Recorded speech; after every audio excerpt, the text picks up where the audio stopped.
Hello, welcome to everybody in the Ayurveda and Women's Health Sisterhood and to all of our podcast listeners.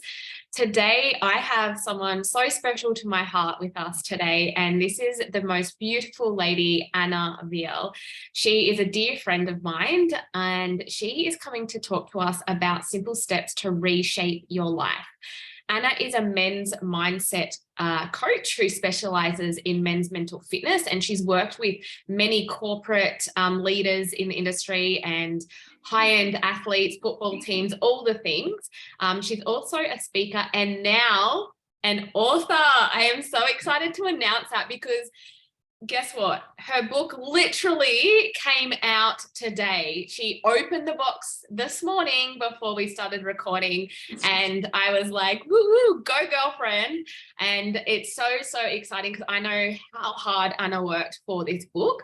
Anna is also an Ayurveda Alchemist alumni, so she's been through the whole program, and she has written a whole chapter on Ayurveda and how men can use that to serve themselves better. So I highly recommend anybody looking for a good read for themselves. You don't even have to be a man, because I've read obviously the Ayurveda chapter, proofread that, and like the way she writes is so beautifully, and it's just, she articulates it in a really easy to understand way, and the tips in there, they're not just specific for men, like they can be applied to you as a woman as well, but it would be a perfect little Christmas stocking gift. So hint, and really, beautiful present for any man in your life anyway.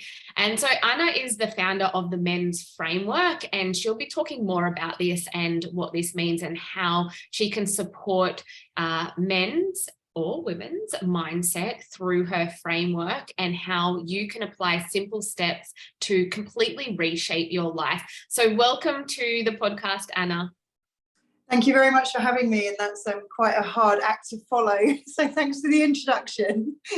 Oh, you're so welcome. And, Anna has actually been on the podcast before. So this is her second appearance, and it was a really popular episode. So if you did want to learn more about what Anna does in the other episode, you can find that as well. So, Anna, we always start with our inspiration question. So can you inspire us with what your superpower is? Yeah, I guess my superpower may or may not have changed since we last spoke, actually, but I feel like connection, really. The biggest thing for me is that we unite, and I love connecting people with other people. I love connecting with people through writing, through speaking. And I think if we all just paid a little bit more attention to the people that we cross in the street, then the world would be a better place. So I would say connection. Yeah, beautiful. And what is your favorite quote or mantra? Oh, my favorite quote or mantra? Kind of depends on the day, but I kind of feel like at the moment, just believing in yourself and believing in others is a big one. And I think a lot of people question themselves and stop themselves from doing things because of that lack of belief. So having just reached a bit of a pinnacle by opening my own book today, I think believe would be probably appropriate for today. Absolutely. And like belief is one of the biggest things that can excel us forward so that we can really expand into our higher self and who we are born to be. But it's also one thing that can keep us stuck. So yeah, just the word belief, like believing in yourself or just saying I believe every day, is so powerful. Yeah, absolutely. And funny, I was just interviewing somebody in my podcast earlier this morning, and he's a professional footballer, and he knows above all else what you have to do to get to that level. And without that self-belief, it is only ever a dream or a regret. So I think it's a powerful word when it's used in the right context. 100%. And who or what is inspiring you at the moment, beside yourself, beside the new author? I never inspire myself, but do you know what? I was thinking about this before I came on, and it's my kids. I think last time I spoke about Joe Wicks, but my kids just we're talking about that word belief, but they constantly push me to be better, and they constantly sort of question what I do in an innocent way to make me stronger and make me better. And so they inspire me to get off my arse and actually do what I say I'm going to do. And just recently we did a big charity event, and both the kids just stepped out of their own comfort zone, and my daughter was helping set up and do all the things, and she had a little stall going, and then my son and his friends coached a group of 30 kids. And just to have that confidence to be able to just go and do it, not because mum was saying that they should, it was just they really wanted to be part of something bigger. So yeah, I'd say my kids at the moment are pretty damn inspiring. Beautiful. Well, I would say that you have inspired them, and that's why they were going and doing all of that work, because they're watching their mama do all this kind of stuff as well. And yeah, I see you're so active with your kids, and I can see how much love that you have for them, and what a beautiful mother you have amongst all the busyness and craziness of life, i.e. writing a book, running your men's program. You just ran this huge, big event, and you're doing it all. And so I would love to speak to you more about how you're doing it all, but those simple steps that you have taken to reshape your life. And I think to start this episode off, I would love to hear more about your story, like what got you interested in men's health? Because as you know, through my programs that I teach and my business coaching and training, a lot of women who come into the space, they want to help women.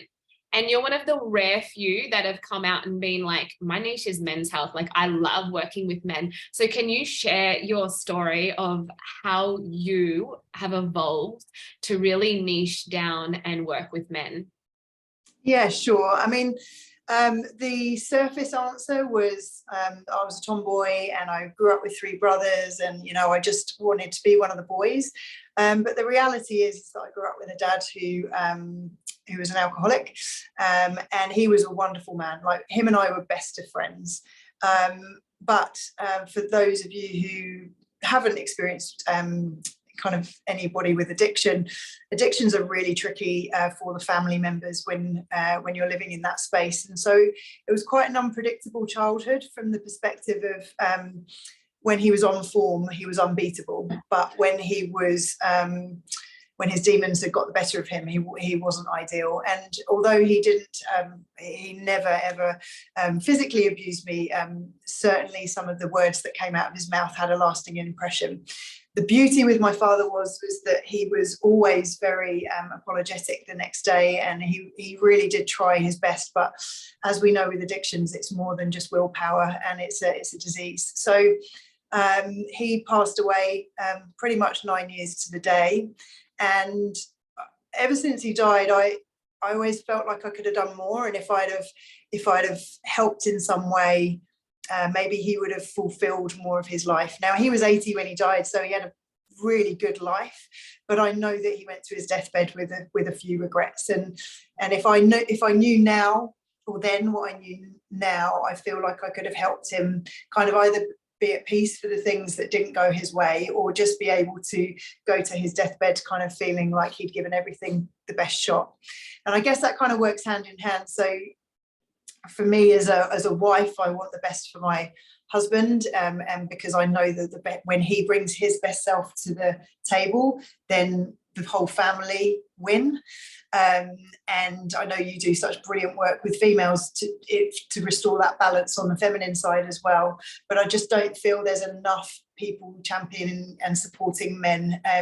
There's still such a stigma in men's mental health in particular. There's still a real sort of instinctive drive for men to be the providers, and obviously we know things are changing, but the juggle is still there, and the perception for them to succeed in their kind of craft is quite pressured. So I kind of act as a bit of a support mechanism and a place for them to be able to like just settle down and kind of just create space for them to be their true selves, I guess. Brilliant. And yeah, it's so important. Like, I do think that we are shedding more light on men's mental health, but there is certainly still a big stigma, and especially in the areas you work in. Like, you work with high functioning men in corporate, and you work with athletes, like top athletes, and at one stage you're working with farmers. Yeah. You've done a range of different men who work in different areas, I should say. Yeah. So can you share a little bit about the types of qualities when you're working with these men, like what you're seeing that needs the most attention at the moment? Yeah, well, and like you say, I have worked in lots of different demographics, but the single kind of common denominator is their pride. And there is still so much there is more work, and people are more aware of it, but people still go, yeah, but that's not me.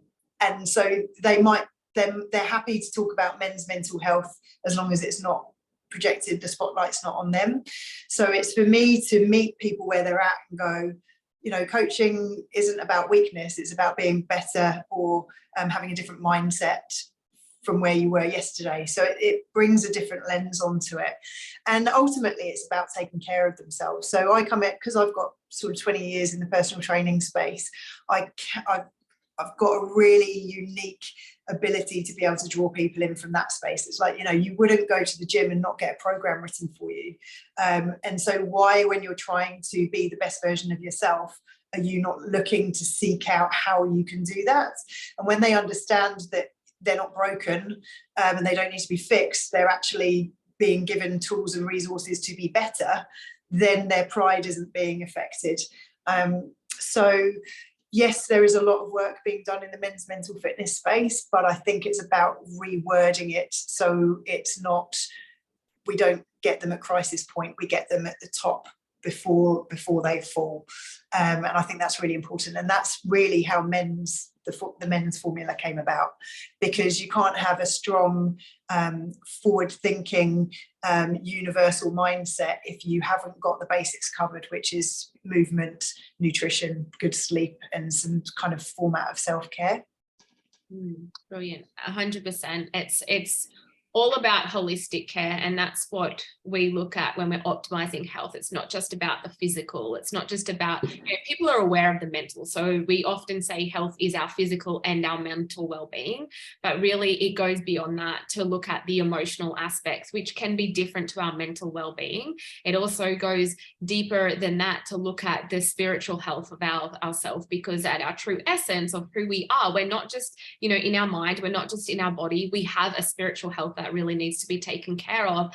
And sometimes that also includes connecting to that deeper purpose of who we are, what we're here to do, why we're here.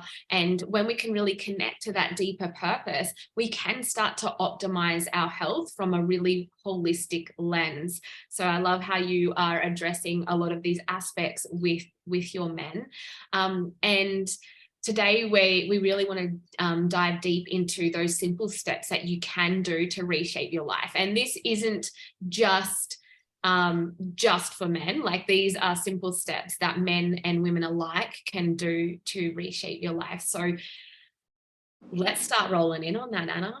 Yeah, well, where do we start? Well, I called it men's, but mindset, exercise, nutrition, and sleep, right? Super easy. And personally, I believe, like I sort of said earlier, you can't really get the mindset piece without looking at the other bits and pieces. I've just finished working with a client this morning, actually, who he's got everything in the tank. Like, you know, he's got vision, he's got the foresight, but because he's got young children, he'd let the other things kind of fall off the wagon. So he wasn't able to fulfill his potential in this space because all of the other things were lacking. So when it comes to movement, nutrition, and sleep, lots of people feel like they have to do the all or nothing, you know, like, right, I'm going to strip out everything and I'm going to stop drinking coffee, even though they've been drinking 4 cups a day. They're going to strip out, you know, all of the sugar. They're going to go to the gym 5 times a week, and then they're going to go to bed at 8:30 when they've been going to bed at midnight. And it's just this, especially men, they're like, right, what do I do? Where do I sign up? And that works for some in the short term, but if we're looking at long-term gain and consistency, we want to be like breaking it down and breaking that right way down. So generally speaking, when I'm working with people, I'll ask them, if you could kind of zoom in on your life and you could change one thing, what would that one thing have the knock-on effect for all of the other things? So I always use my husband, and I feel sorry for him, but when we had my son, who's now 13, my husband wasn't a morning person at all. And so the deal was, I do the evening stuff, I do the through the night, as long as I got a cup of tea in the morning, and at 6 o'clock he would take over so I could have an hour before he went to work. And that was kind of the deal. And this one particular time, my son, he's not a sleeper, and I think I was like on the 4th week straight of this, just up all night. And I passed this baby to Greg at like 5:45. And no word of a lie, he turned around, he looked at the clock and he said, it's not 6 o'clock yet. And he just rolled over as if to go back to sleep. You can imagine how that went down. But I can imagine it, because I can imagine it in my household. Especially you with twins, don't worry. But what the kind of point I'm trying to make is that for Greg, if he doesn't get his sleep, then he can't function, and he definitely won't be going to the gym, and he certainly won't be having a green smoothie for breakfast.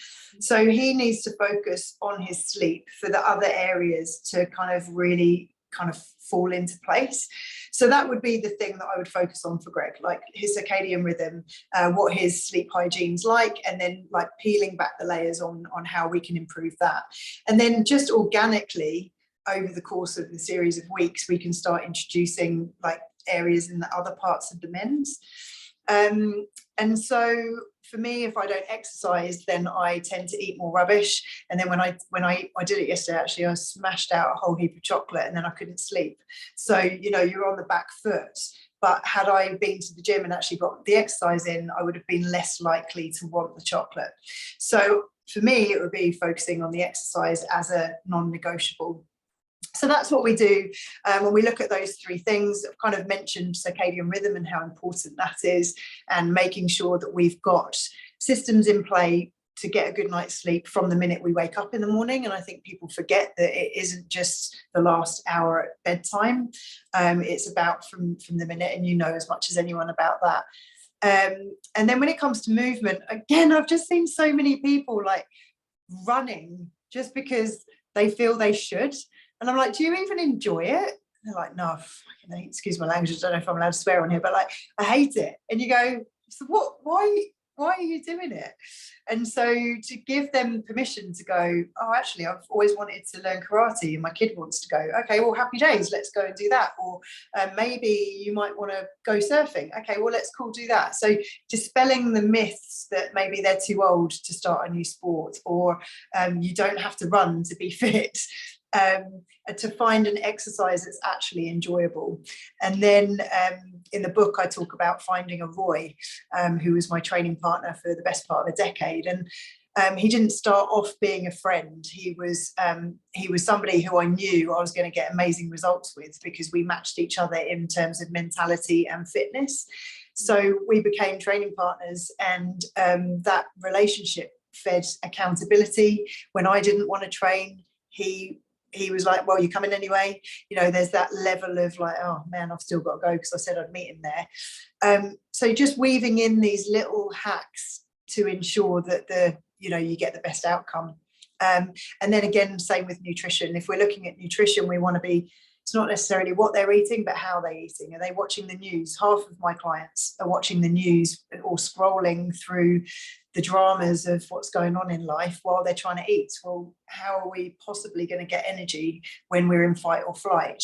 So, just those little hacks really about what you're doing rather than what you're eating can have a profound effects on their overall health and well-being. So we kind of dive into that in the men's.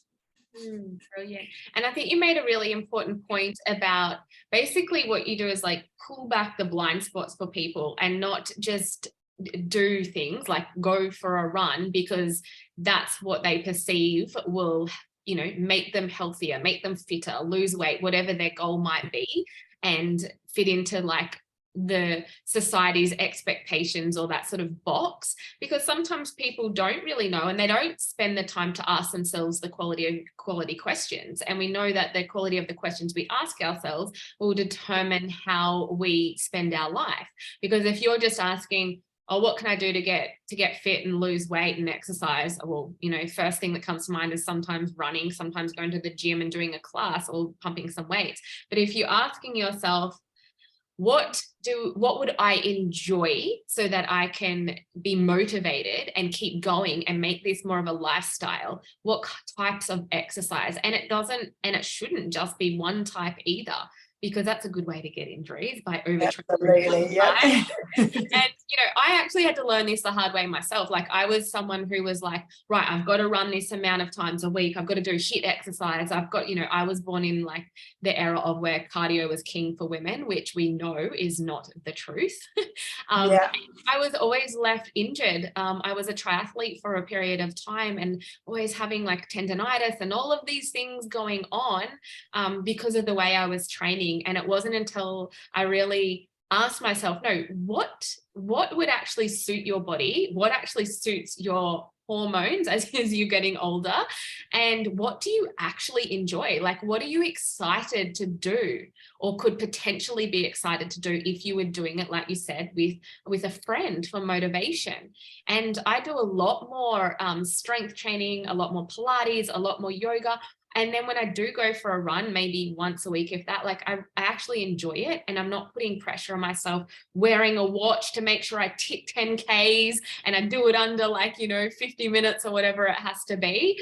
So I think it's really, yeah, made a good point of, you know, asking yourself those questions of what is actually going to be sustainable when we're looking at, you know, reshaping our life for the long term, taking these simple steps for long-term results, not just as a fad. And as you mentioned, like with men in particular, they often have a very high pitta dosha, and especially when they're in that pitta phase of life where it's like all about drive and getting things done and structure, and they can go all in really, really hard and then, you know, can't keep up the pace because they've got a demanding job as well, and they've got a demanding family life. And then it all comes to a big explosion and things fall away because you haven't set up those simple steps that reshape your life for a long period of time. So I think that is, yeah, really important information that you shared with us, Anna. Thank you so much. Thank you. Yeah, and I think it, like, ultimately as well, you want to make it so easy that that you can't fail, so that you're getting that hit of dopamine and it, you know, that reward center of the brain. You get the idea that, okay, yeah, this is good for me and this is kind of moving me forward. But what's really motivating when people start to kind of work through the men's is that there is a natural mindset shift.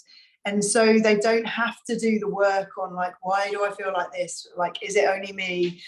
Because their confidence starts to increase because of the steps that they're doing. So within a matter of weeks, really, they start to notice a big shift. And then when their confidence starts to increase, they're more likely to be courageous in their thoughts. They're more likely to kind of start seeing results in their business or at work, improve their relationships.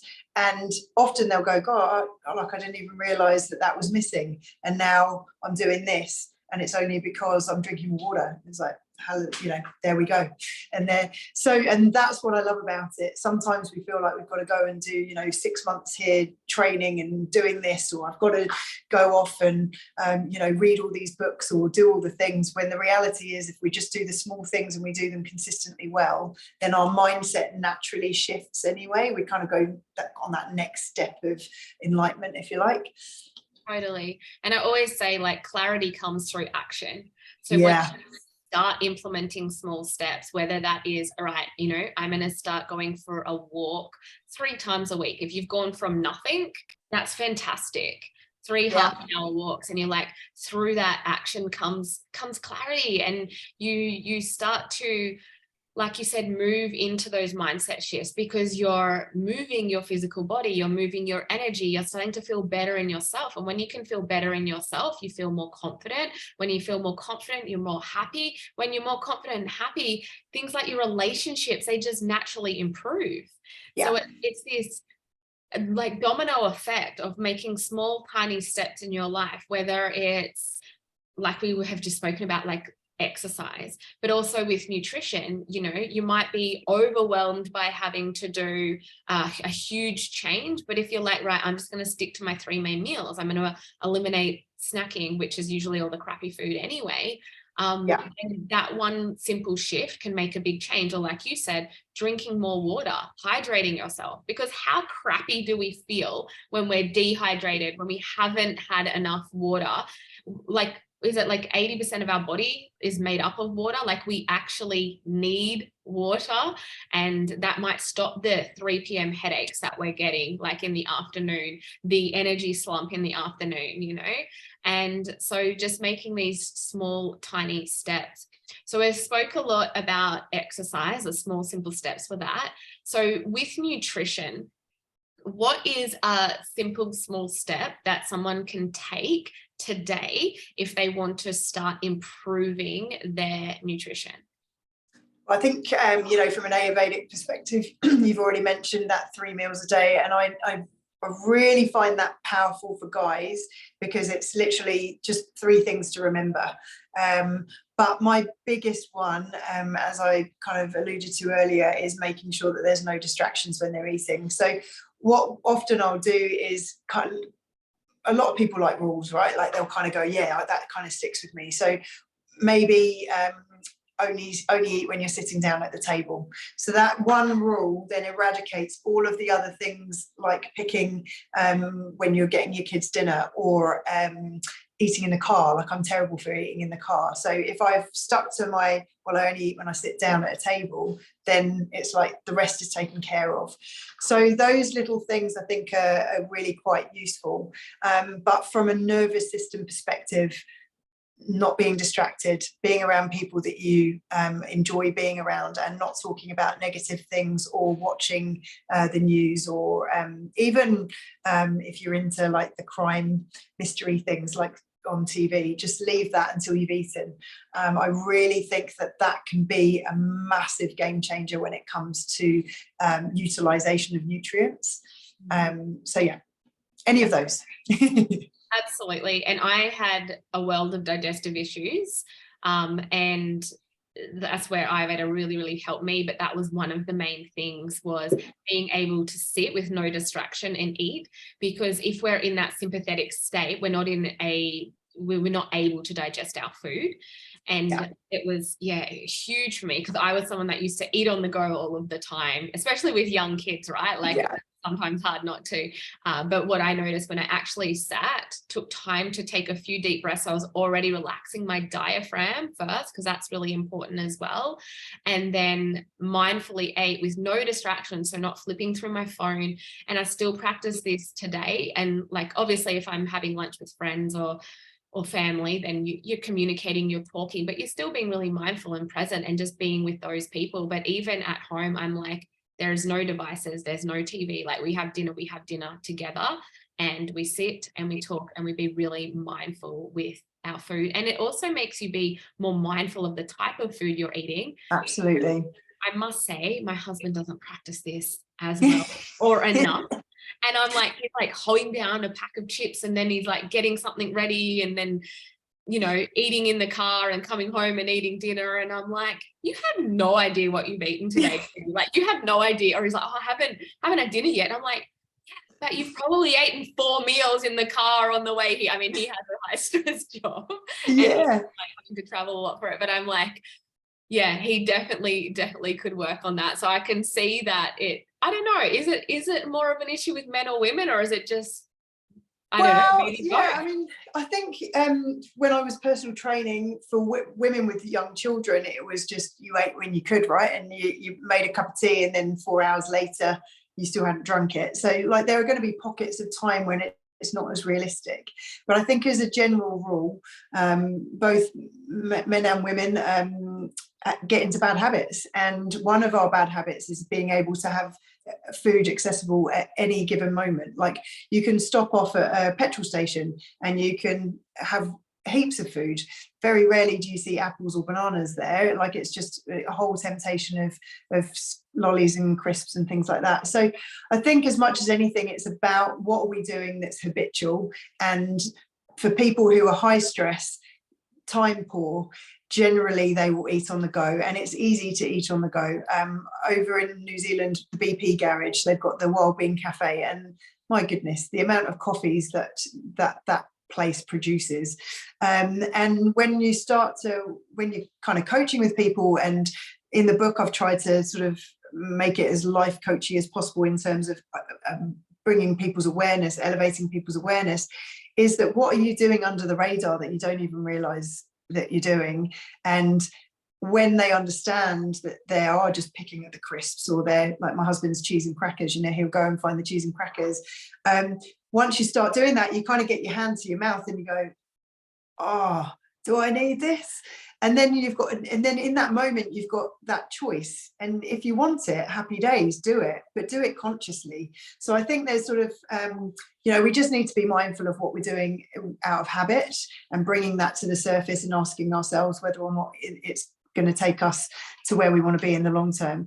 Because if you kind of think about it, I mean, I've put on a few kilos since hitting my mid-40s, but if you're only eating a bar of chocolate a day, that's however many bars of chocolate a year.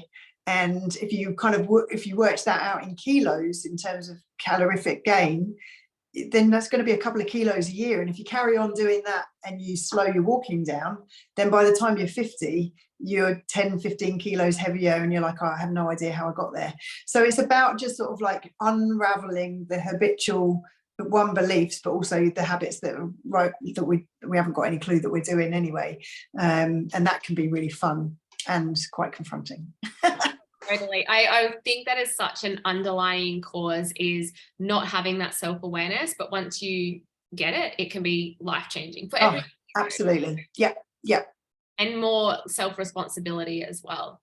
Yeah. And I take that into when I'm sort of delivering the stress management workshops. Like, that's what we talk about is, yes, people kind of understand bad habits in terms of nutrition and exercise maybe. And even sleep now, because it's being more widely talked about. But we have so many bad habits, or unhelpful habits in our mindset that stop us from progressing, and stop us from having open communication, that stop us from being like utilizing our true potential. So when we can like have the bravery and courage to step into that space and go, well, what's holding me back? It's amazing how many habits go under the radar that we haven't thought about, and then when we do, we can stop, and that's when literally our lives change. So yeah, from a mindset perspective, when we start getting into the M of the men's, that's when people's minds are blown. It's quite cool. So going a little bit deeper on that mindset aspect, because people are starting to understand that mindset, dictates a lot of your life, really. And as pointed out, you've got to make those small, simple steps first, or in conjunction with a mindset change. So what is one simple way that someone today can start looking or being more aware of where their mindset is holding them back, and how they could make maybe even just a subtle shift? Because mindset work, it doesn't happen overnight. It really does take a period of time. And even in my higher self methodology, I use empowering mindset, empowering belief shifts in my methodology, because it creates a whole new way of how you show up and how you see yourself. But it really takes getting to those underlying beliefs and habits, as you mentioned, so that we can rewire that, we can break those habits. But it takes time, and often there's just this subtle awareness that needs to happen first. So what is one simple step that someone can take to cultivate that subtle awareness, and perhaps maybe even a bit of a shift today? Well, I think one probably top tip would be to remove yourself from your ego. And I say that in a place of complete and utter compassion for everybody, but essentially our ego wants to keep us safe. So what you've been doing for the last 30 or 40 years has been there for a reason, even if it on the outset looks like it's not doing you any favors at all. So one thing that you can do is just like remove yourself from yourself and kind of go, if I was somebody who was just observing me for the day, what honestly would they be seeing?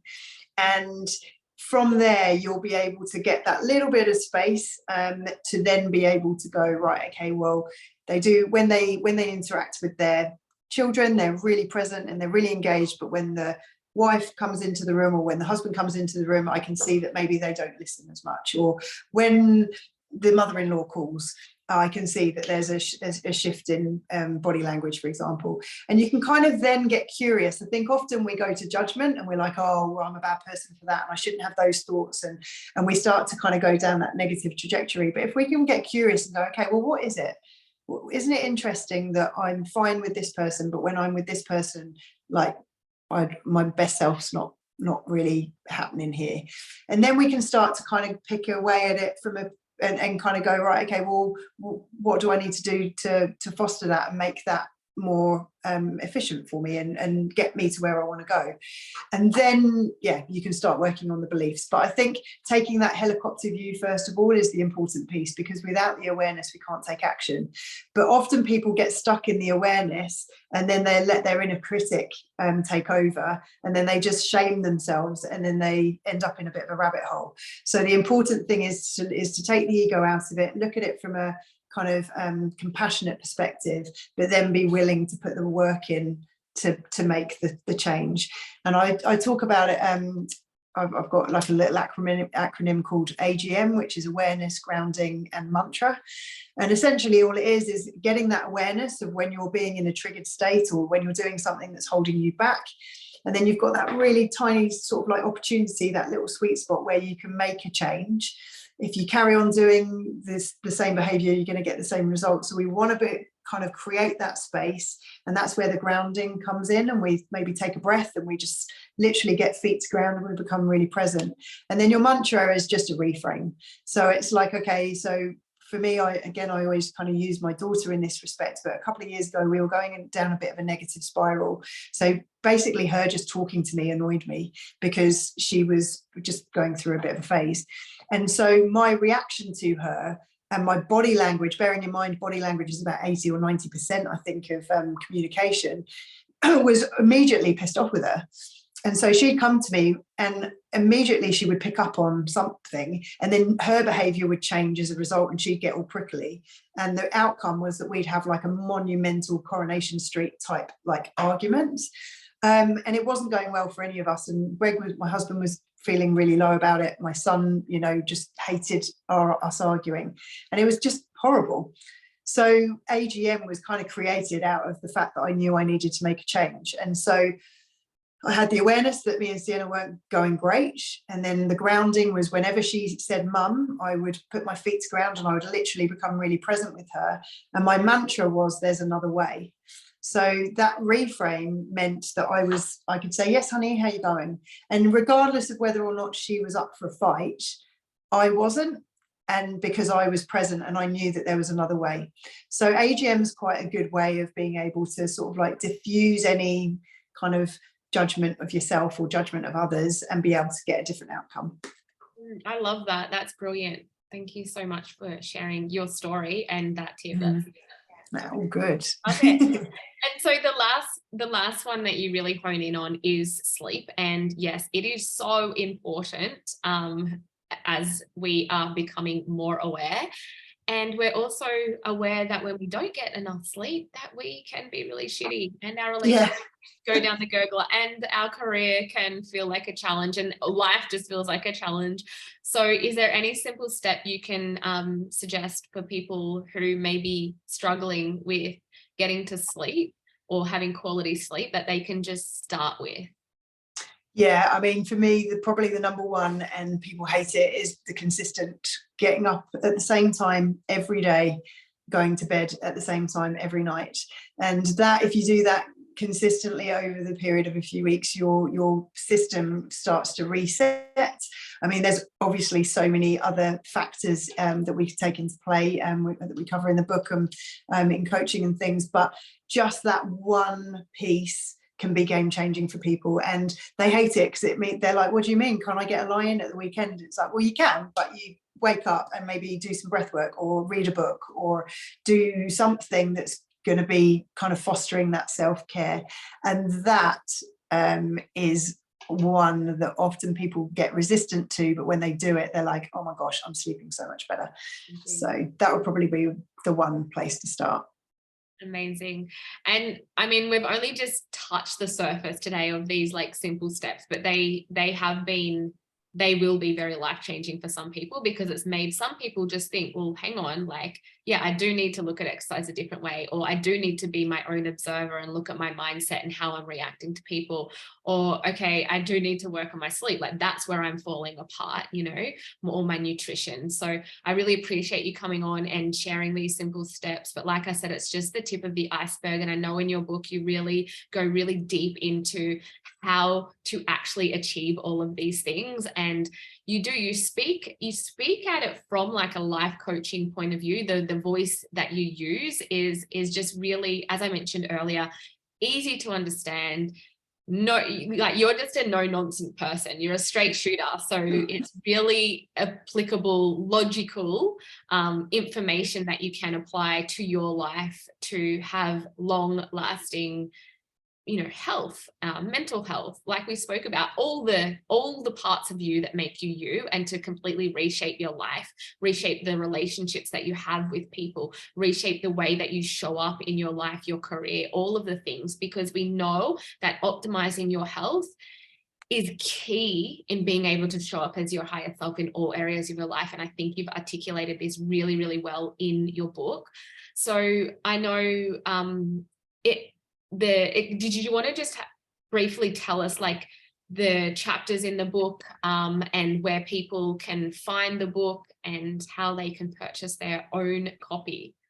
Yeah, sure. So it's called Only Human, and literally, I mean, we've got the hard copies delivered today. It will be up on Amazon in the next kind of week to 10 days. So people can buy it from Amazon, Ingram Spark, or directly through my website.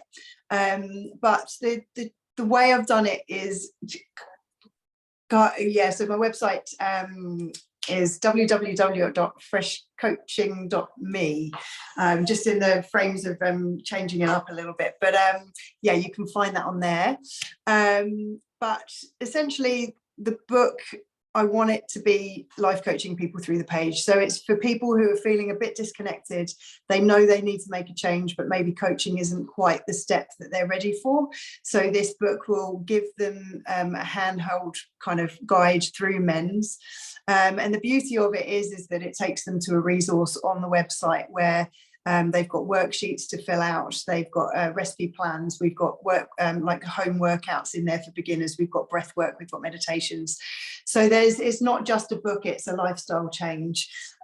So I personally want people to go to their grave knowing that they've given their life the best shot that they can. And this is just my way of being able to do that in some small way. So yeah. Amazing. That sounds, I can't believe you've got all of those extra resources for everyone. Like that's absolutely amazing. So good. So we're obviously live in the community, the Facebook group today. And so in a week's time, you can purchase it from Amazon, but by the time this podcast episode's released, so if you're listening to this on the podcast or you're watching us on YouTube, the book is out now. So go get your copy, and I'm sure you will enjoy reading it and get so much out of it to make a greater impact in your own life. And if you want to share it with your friends, your family, your husband, your brother, your sister, your aunt, whoever, like it is basically life's little Bible in your hands. So well done, Anna, and congratulations on releasing such a beautiful, heartfelt book. And thank you so much for coming on today and sharing all of your wisdom and being really open. I just love how you're such an open book with your, you know, sharing your family stories, and you're just so true and just such an an amazing person. So thank you so much. Well, thank you. Likewise, mate. I would just like to acknowledge you in your big part in this, because I was definitely in a different space before I met you. So thank you for everything, and yeah, looking forward to next year. Thank you.